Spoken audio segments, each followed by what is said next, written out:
AD మా నాన్న ఇంకా రాలేదు. బాబాయి నాన్న కలితే అసలు ఈ మధ్య వాళ్ళకి టైమే కనబడట్లా. ఇంట్లో పసిపిల్ల ఉంది. పసిపిల్లకి ఏదో ఒకటి తీసుకొద్దామని అసలు అనిపించదు. త్వరగా వస్తే బాగుండు. ఏంటనగా ఎక్కడికి వెళ్ళిపోయినావు? నిన్న చాలా సేపు వెయిట్ చేశాను నీకోసం. స్టోరీ చెప్తానన్నావు అని బీచ్ దగ్గరికి రామన్నావు కదా, వచ్చి చాలా సేపు చూసి చూసి వెళ్ళిపోయా నువ్వు రావట్లేదని. అసలు ఎక్కడికి వెళ్ళావు?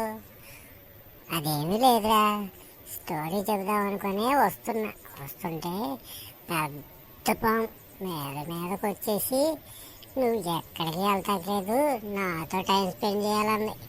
ఓ అమ్మ, పాముతో నేను స్పెండ్ చేయటం ఏంటని పరారు వెనక్కి తిరిగి లగెచ్చ. లేకపోతే నేను దానికి బలైపోయేవాడిరా. అవునా? ఆ విషయం నాకు తెలియక నేను చాలా అపార్థం చేసుకున్నాను అన్నయ్య నిన్ను.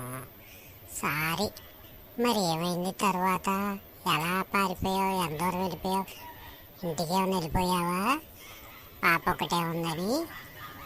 అవునరా, లగెత్తి కొద్ది దూరం వెళ్ళగానే ఒక కారోడు వచ్చాడు.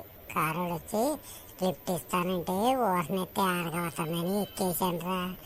వాడు తీసుకెళ్ళి ఎక్కడో దూరంలో అడవిలోకి తీసుకెళ్ళి నా మీద కత్తి తీసుకొని వచ్చేసాడు. మామూలుగా ఉంటుందా?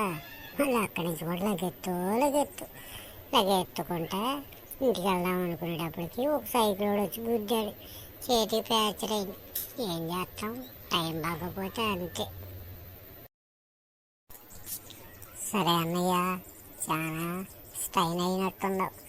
సరే, ఈ పూటకి ఇంటికి వెళ్ళిపోదామా? చాలా నిన్ను చూస్తే బాధగా ఉంది. చాలా కష్టాలు పడ్డట్టున్నావు. సరే మరి వెళ్దాంరా. పాప కూడా వెయిట్ చేసి ఉంటుంది చాలా సేపు. నా వైపు అవన్నీ వస్తున్నాయని పాపకి ఏమీ చెప్పలేదురా. నువ్వు కూడా చెప్పమాకే, సరేనా? మరి వెళ్దాం. బాయ్, రేపు కలుద్దామే.